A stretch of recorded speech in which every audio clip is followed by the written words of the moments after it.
할렐루야, 아멘. 하나님의 백성은 이스라엘 백성들이 하나님께 드리는 5가지의 제사가 있습니다. 그것은 번제와 소제와 화목제와 속죄제와 속건제입니다. 먼저 번제는 속죄를 위한 것인데 온전히 드리는 겁니다. 태워서 드리는 제사를 말합니다. 그래서 실제로 사람이 먹을 것이 하나도 없는 제사를 말합니다. 다음은 소제인데, 소제는 말 그대로 피가 없는 곡물의 제사를 바로 소제라고 말합니다. 그리고 화목제는 의무적인 제사가 아닌 선택적인 제사인데, 제물을 남겨가지고 함께 나누는 축제 형식의 제사를 화목제라고 말합니다. 그리고 속죄제는 죄로부터 정결을 위해서 드리는 제사를 속죄제라 이렇게 말해요. 그리고 마지막 5번째 속건제의 제사는 사회적이고 도덕적인 죄를 용서함 받기 위해서 드리는 제사를 바로 속건제사라고 합니다. 그래서 간단하게 번제가 온전하고 전적인 헌신을 의미하는 제사라면, 소제는 섬김과 봉사를 의미하는 제사입니다. 그리고 화목제는 온전하고 평화로운 관계를 회복하는 제사를 의미한다고 말할 수 있습니다. 이런 면에서 우리가 생각해 볼 수 있는 천국과 지옥인 어떤 곳일까 하는 거예요. 관계가 온전하고 평화롭게 회복된 곳이라면 천국이라고 말할 수 있을 것이고, 관계가 깨어진 곳이라면 지옥이라고 말할 수 있을 겁니다. 뿐만 아니라 하나님과 이웃과의 관계가 평화로운 곳이면 천국이 될 것이고, 하나님과 이웃이 원수를 맺고 사는 곳이라면 지옥이 되어질 거예요. 이런 면에서 우리는 이 땅을 살아가면서 이미 천국과 지옥을 하루에도 몇 번씩 번갈아 가면서 산다고 말할 수 있을지 몰라요. 이유는 뭐냐? 때로 우리가 하나님의 백성이라고 하면서도 하나님과 원수 맺는 일들을 하루에도 여러 번 행할 수 있기 때문에 그래요. 뿐만 아니라 이웃과도 수없이 불화의 관계를 살게 된다면 그것은 다름 아닌 지옥의 삶을 사는 것과 같기 때문이죠. 그러므로 하나님과 원수를 맺는 삶을 산다고 했을 때 현재 다니는 직장이 지옥이 될 겁니다. 뿐만 아니라 현재 다니는 교회가 지옥이 될 거예요. 뿐만 아니라 현재 사는 우리네 가정이 지옥이라는 가정이 될 수밖에 없을 겁니다. 그러나 하나님과 화평하고 이웃과의 좋은 관계를 이루어 산다면 그 어디나 하늘나라 바로 천국이 되어줄 수 있을 겁니다. 이런 면에서 화목의 제사는 천국을 상징한다고 말할 수 있어요. 그래서 화목제사의 깊은 의미를 알고 실행한다면 우리는 날마다 천국을 경험하는 삶을 살 수 있다는 뜻이 되어지죠. 그러나 화목제사의 실행이 선행이 되지 않으면 우리는 지옥의 인생을 살 수밖에 없다. 그렇다면 화목제사가 먼저 선행이 되기 전에 이전에 해야 될 제사가 있습니다. 그것이 뭐냐면 온전한 번제를 드리는 것입니다. 왜냐하면 보이지 않는 하나님을 향해서 나의 온전한 모든 것을 다 태워서 드릴 수 있는 제사를 드릴 수 있다면 보이지 않는 사람에게 모든 것을 다 드릴 수 있는 제사도 또한 드릴 수 있기 때문에 그래요. 그래서 오늘은 전부를 드려서 하나님을 섬기는 번제의 의미, 그리고 번제의 정신을 가지고 하나님과의 관계가 회복된 다음에 이웃과의 관계에 있어서 화목의 실천적인 화목제를 이 땅에서 우리가 실현함으로 인해서 천국을 사는 아름다운 주의 축복을 누리라는 말씀으로 오늘 주신 은혜의 말씀을 나누려고 합니다. 먼저는 하나님과의 관계 회복을 위해서 반드시 온 전체를 드리는 바로 번제가 필요한 것입니다. 번제의 규례는 크게 2가지입니다. 우리가 읽지 못했지만 레위기 6장 8절 말씀에 보면 번제의 규례는 이러하니 번제물은 아침까지 제단 위에 있는 석쇠 위에 두고 그 제단의 불이 그 위에서 꺼지지 않게 하는 것이다. 다시 말하면 번제물이 완전히 다 태워질 때까지 번제단의 불은 절대로 꺼져서는 안 되는 겁니다. 이게 바로 번제의 원칙이에요. 또 하나는 레위기 6장 12절 말씀에 제단 위의 불은 항상 꺼지지 않게 할지니 제사장은 아침마다 나무를 그 위에서 태우고 번제물을 그 위에 올려놓고 화목제의 기름을 그 위에서 불사를 것이며 불은 끊임없이 제단 위에 피워 꺼지지 않게 할지니라. 다시 말하면 제물에 기름 한 방울도 남김이 없이 모두 다 온전히 다 태워야 된다. 그래서 하나님께 올려드려야 된다. 그래서 번제의 특징은 특별한 절기 때 가장 많이 사용하는 제사의 양식 중에 하나인데, 번제에 해당하는 히브리의 올라라는 뜻은 연기가 피어 제물로부터 하나님께로 올라가는 것을 뜻합니다. 다시 말하면 제물을 태워서 드리는 제사는 번제 외에도 온전히 태워 드리는 제사는 바로 이것밖에 없다. 그래서 번제가 희생의 제물 전체를 하나님께 온전히 드린다는 의미에서 봤을 때 태운다는 의식만으로 꼭 중요한 것은 아니다. 다시 말하면 태워서 연기를 올려보낸다는 뜻은 2차적인 것인데, 바로 번제는 소제나 전제와 함께 드릴 수도 있기 때문에 그 번제의 차이점은, 전제와 소제의 차이점은 뭐냐? 아침까지라도 번제물이 하나도 남김이 없이 모두 다 온전히 하나님께 연기를 올려드려야 된다. 그러니까 태우는 것으로, 끄스리는 것으로 끝나게 안기워 이걸 온전히 다 태워서 그것이 제 가루로 나고 거기에 있는 기름방울까지 다 태워져서 온전히 그 연기가 하나님께 온전함으로 드려지는 것이 번제다. 그런데 그 가운데 가난한 자들은 산비둘기나 집비둘기를 드릴 때가 있어요. 황소를 잡지 못해요, 가난하기 때문에.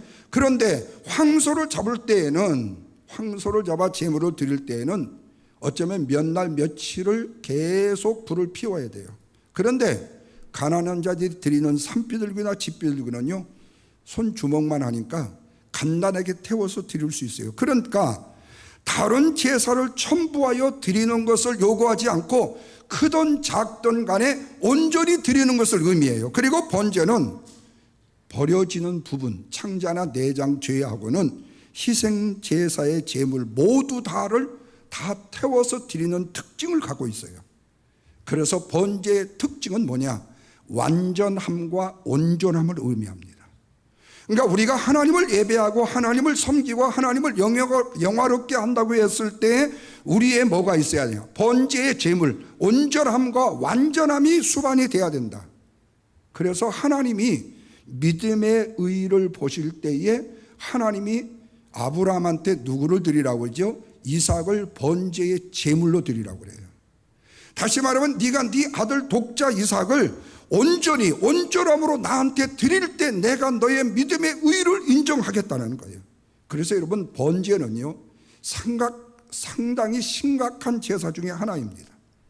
특별히 죄와 관련된 경우에는 하나님의 완전한 진노가 관계가 되어져 있어요. 죄와 관련이 없는 경우에는 제물을 드리는 자가 하나님께 자신을 온전히 드리는 헌신과 연관이 되어져 있기 때문에 번제에 있어서 온전한 헌신이라는 것은 절대로 상반될 수가 없이 같이 가는 거죠.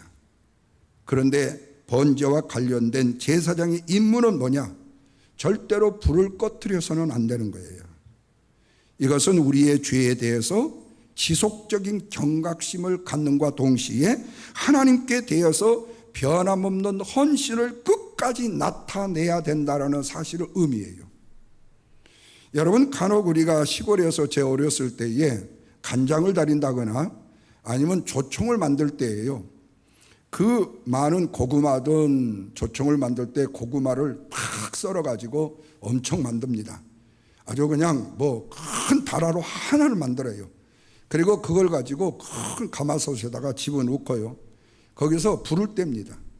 근데 이 고구마가 완전히 폭삭 주저앉을 때까지요, 불을 계속 떼요. 이게 부피가 많아지는 게 불이 점점 세면 세질수록요, 이게 점점 가늘어져요. 그러면서 물이 생기고 그 안에다가 엿기물 지름 넣으면서 다시 계속 불을 내야 되는데 그때 불을 깨트리면 안 돼요. 그래서 어머니가 항상 부직갱이를 들고 그 엿을 조청을 만드는 그 부엌에서요 떠날 줄 몰라요. 그래서 이거를요 계속적으로 졸여주면요 나중에 국자로 이렇게 뜨면요 이게 꿀 떨어지듯이 쭉쭉 떨어져요. 그때에 이제 마지막에 어머니가 맛을 보고 다 됐다고 했을 때 불을 다 끄집어내요. 왜? 타지 않게요. 그래서 식힌 다음에 조청 그릇에다 넣는 걸 봤어요. 여러분 실제로 하나님 앞에 우리가 번제단의 불을 제사장에게 꺼뜨리지 않아야 된다는 것은 변함없는 헌신을 하나님 앞에 지속적으로 드리고 있다. 왜? 지금 번제단의 제물이 하나님께 올려드린다라는 헌신 자체를 변함없이 끝까지 지금 헌신하고 있다는 의미의 뜻을 내포하고 있어요. 그래서 번제를 드리는 방법도 마찬가지입니다. 동물과 내 자신을 동일시하는 거예요. 그래서 예배자의 죄가 지금 제사하는 사람의 죄가 동물에게 전이가 되는데 안수를 하는 거죠. 그래서 번제의 대표적인 예를 우리는 아브라함이 이삭을 드리는 번제에 대한 이야기와 아울러서 또 다윗이 시편 51편에서 말하는 참회의 시에서 바로 진정한 번제의 대표적인 예를 볼 수가 있어요. 시편 51편 18절에 보면 다윗이 자신의 죄 때문에 하나님의 백성들이 고통을 당해서는 안 된다라는 것을 기도합니다. 그러면서 뭐라고 말하는 거니? 예루살렘 성을 쌓아주소서라고 해요. 다시 말하면 자신의 죄가로 인해서 예루살렘 백성들에게, 이스라엘 백성들에게 죄가 고난으로 다가가지 않도록 예루살렘 성을 쌓아주소서. 하나님의 거룩한 백성들의 부흥을 위해서 이 다윗이 참회의 눈물을 흘리며 고난의 기도를 드리는 장면이 바로 시편 51편이에요. 그러면서 다윗이 참회의 기도의 말미에 19절에서 뭐라고 말하는 거니? 그때에 주께서 의로운 제사와 번제와 온전한 번제를 기뻐하시리니 그들이 수소를 주의 제단에 드리겠습니다 라고 합니다. 다시 말하면 하나님이 온전히 기뻐하시고 온전히 받으시기에 합당한 번제를 드리겠다는 신앙의 고백을 통해서 다윗이 하나님 앞에 온전히 드린다고 그래요. 내 한 사람의 죄로 인하여서 내 백성이 예루살렘이 하나님의 고난을 당하지 않도록 하기 위해서.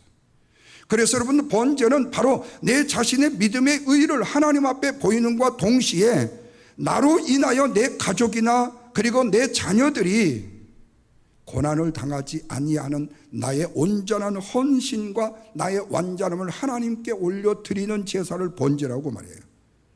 그래서 다윗은 하나님께서 기뻐하시는 온전한 번제를 드릴 시기에 대해서 자신의 죄를 고백하고 용서함을 구한 후 자기의 백성 이스라엘을 위해서 기도하고 신앙의 회복을 위해서 기도했는데 바로 그때가 하나님 앞에 온전히 번제를 드리는 때라고 말씀해요. 아브라함의 번제를 보십시오. 이삭을 결박합니다. 그리고 칼을 빼 이삭의 목을 치기 직전이 바로 그때가 온전한 번제를 드렸다고 하나님이 받으셔요. 그래서 아브라함의 네 믿음을 내가 보았다고 말씀합니다.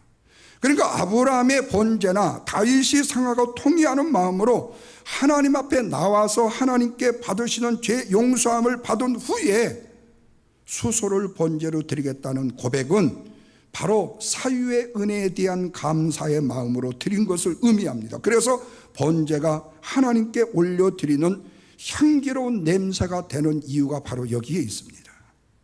이것은 번제가 주로 인간의 범죄로 인간에 관해서 하나님께서 가지신 하나님의 태도를 완전히 역전시키는 것, 돌이키시는 역할과 관계가 되기 때문에 성도에게 있어서 번제는 항상 필요한 것이다. 그래서 여러분 우리가 짧은 시간을 기도하든 예배하든 하나님 앞에 온전한 제사의 제물이 돼야 되고 온전한 기도의 이 열정을 쏟아야 되는 이유가 바로 뭐예요? 우리 예수님이 마지막 겟세마네 동산에서 땀방울이 핏방울이 되도록 드리는 바로 그 희생의 기도가 뭐지요? 바로 번제였습니다. 인간의 죄에 하나님의 진노를 제사의 제물을 온전히 태워가지고 연기를 드림으로 인하여서 인간의 죄악을 하나님께로 좀 더 누그러뜨리는 역할을 하는 것. 그래서 하나님의 진노의 결과인 심판이 면제되는 것. 그래서 언약의 제사에 있어서 드려지는 번제는 전적이고 온전한 헌신을 의미한다고 말할 수 있습니다.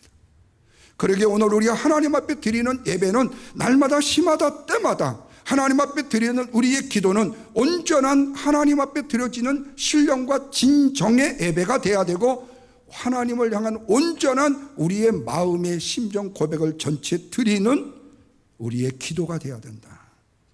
그래서 하나님을 예배한다고 했을 때 우리가 남은 시간을 하나님 앞에 드리는 예배가 아니라, 남은 물질을 하나님 앞에 드리는 헌물이 아니라, 우리의 모든 것을 먼저 온전함으로 하나님께 드리는 것이다.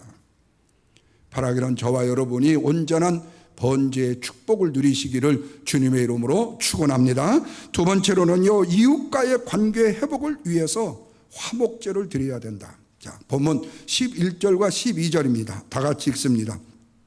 여호와께 드릴 화목의 제물은 규례는 이러하니라. 만일 그것을 감사함으로 드리려면 기름 섞은 무교병과 기름 바른 무교전병과 고운 가루에 기름을 섞어 구운 과자를 그 감사의 제물과 함께 드리고, 그래요. 여러분, 여기서 중요한 것이 하나님께 우리가 드리는 화목제를 드리기 위해서는요, 반드시 희생의 제물이 필요한데, 그러니까 화목제의 희생이 따른 자라는 점을 시사해 주고 있는 것은 분명한데, 이 화목이라는 것은 말로 되는 것이 아니다. 반드시 화목의 대가는 뭐가 수반이 돼야 돼요? 희생이 수반돼야 된다는 사실입니다. 그래서 화목제는 하나님과의 관계는 물론이고 이웃과의 관계를 회복하는 제사 중에 하나예요. 그래서 화목제의 복음적 의미를 통해서 관계 회복, 화해, 친교의 삶을 누리게 되는데, 하나님을 향한 온전한 번제 다음에 교제의 회복을 위한 두 번째 제사가 바로 뭐냐? 화목제가 필요하다는 말씀입니다. 15절과 16절을 같이 한번 읽으십시다. 어떻게 드리는가 보십시다. 또 16절이요, 15절 16절이요.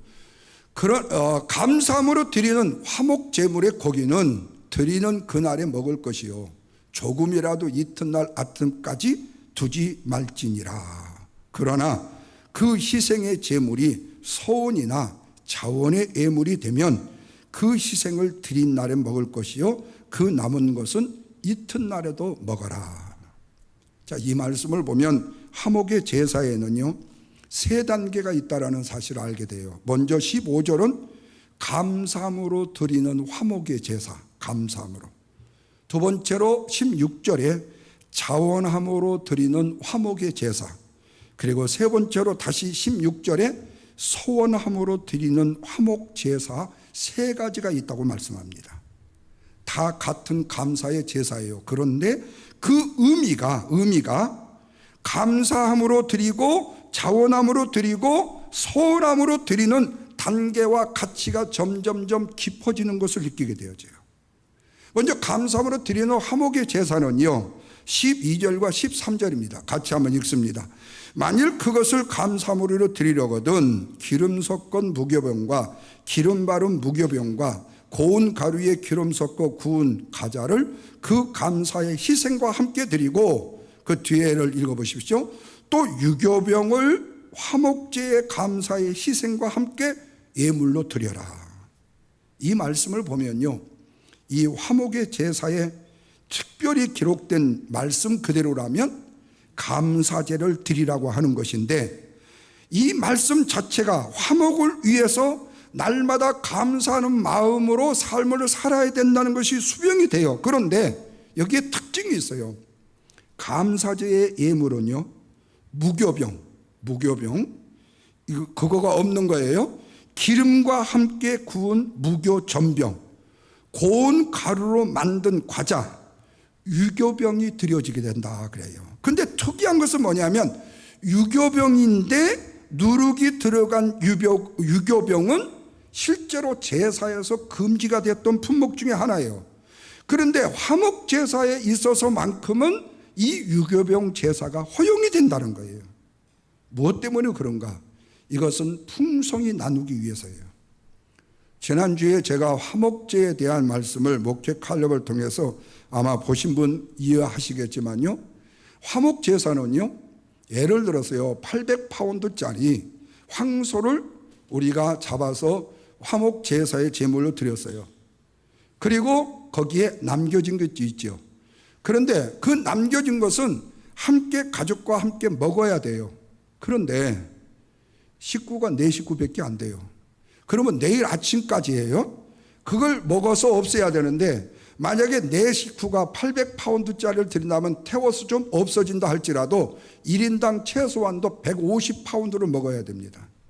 배가 터지고 아예 먹을 수가 없어요. 그러면 어떻게 되죠? 버릴 수 없고 남겨서 안 돼요. 그러면 어떻게 되죠? 이웃을 초청해야 됩니다. 그래서 누구와 함께, 이웃과 함께 모두 다 이것을 어떻게든지 함께 나누어야 돼요. 이게 바로 뭐지요? 풍성한 감사를 위해서입니다. 감사는 풍성해야 된다. 감사한다고 하면서 찔끔대고 인색하면 안 된다. 그래서 드려진 감사의 제사는 제사장과 회중과 감사를 드리는 당사자가 현장에서 나누어 먹고 있는 거예요.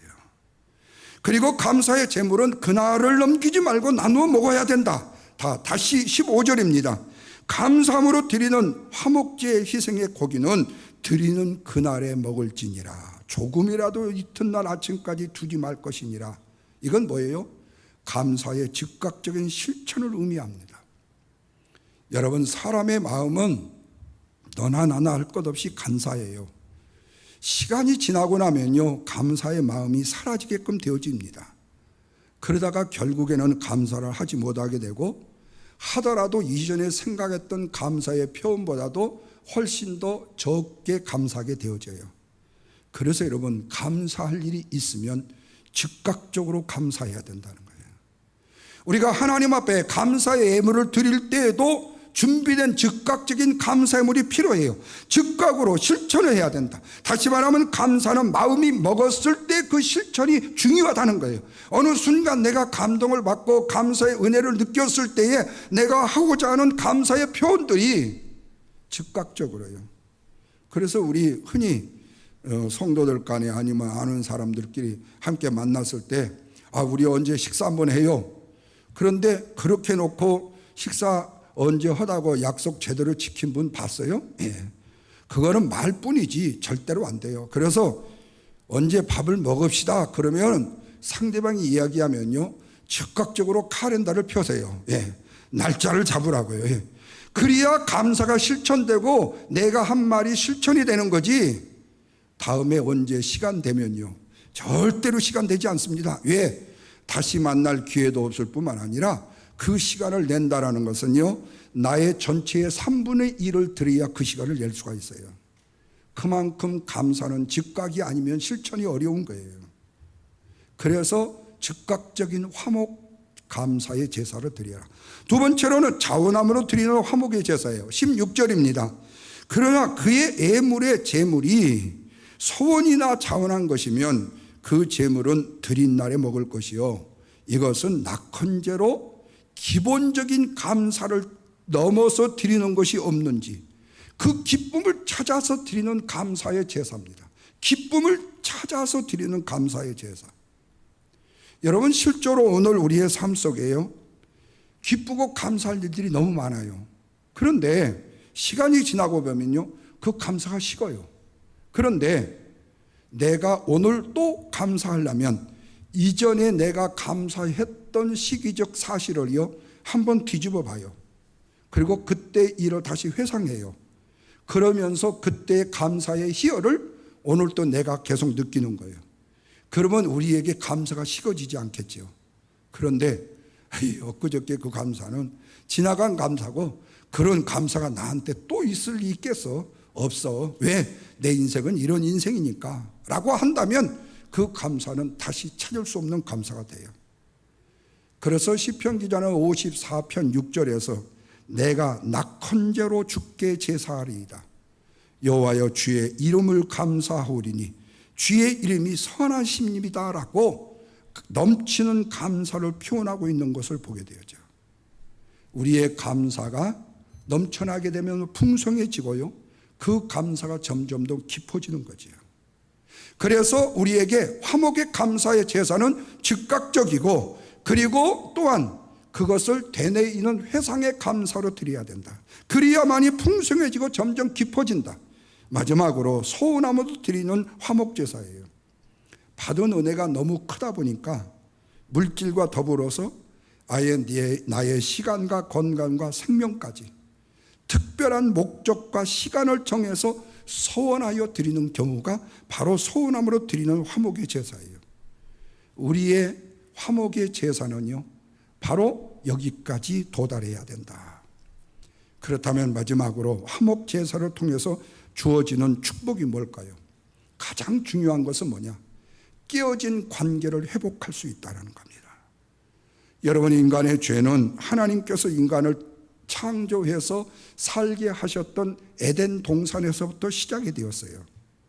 그 죄가 사람과 하나님 사이를 간격을 놓았고, 사람과 사람의 간격을 놓았고, 사람과 세상을 원수로 만드는 역할을 했습니다. 이것이 세상의 죄악의 문제의 뿌리가 되었고, 이것 때문에 불행과 저주와 심판이 왔고 죽음이 우리 인간을 지배하게 됐어요.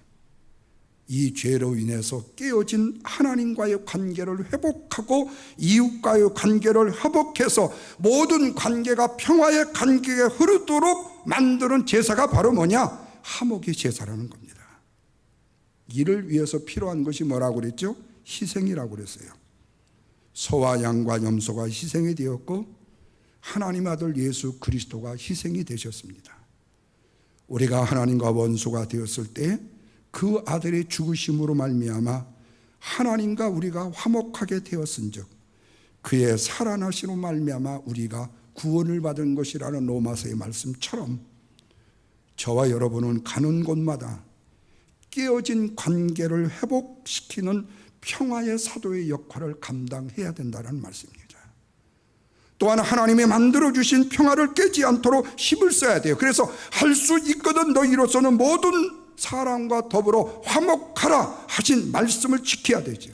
그래서 화목의 제사를 통해서 하나님의 은혜에 대해서 감사하고 이웃의 은혜에 대해서 감사하는 거예요. 그리고 화목의 제사를 감사의 제사로 바꾸어 드리는 거예요. 우리의 신앙의 인격의 성숙은 감사의 삶으로 평가될 수 있기 때문에 그래요. 그래서 화목제사의 감사를 우리의 삶에서 우리는 반드시 이루어야 된다.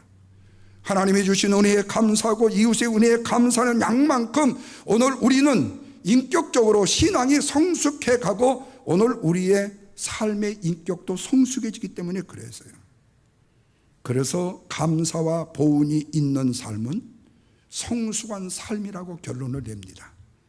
그러나 하나님의 은혜에 감사할 줄 모르고 이웃의 은혜에 보답할 줄 모르는 사람은 죄송한 표현이에요, 짐승과 같다고 그래요.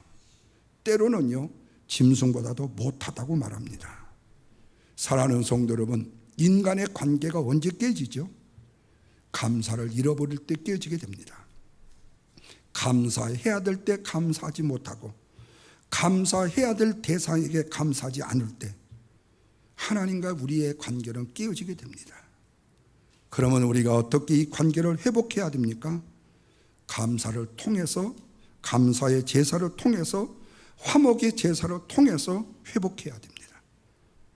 우리는 세상을 살아가면서 너무 세상을 복잡하게 생각하고 염려와 걱정, 근심으로 생각해요.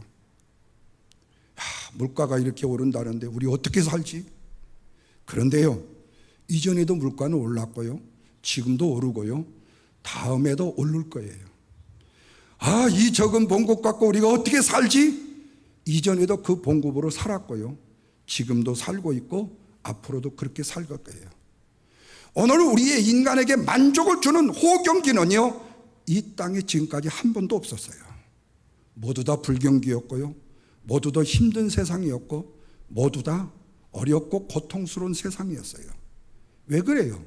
그것은 우리가 인생을 복잡하게 생각하기 때문에 그렇습니다. 문제는 사소한 일에 대해서 문제가 시작되고 사소한 일에 문제가 해결이 될 수 있다는 사실을 우리는 꼭 염두에 둬야 돼요. 바로 그 사소한 일을 문제화시키지 않고 쉽게 해결할 수 있는 방법이 뭐냐? 바로 감사하는 겁니다.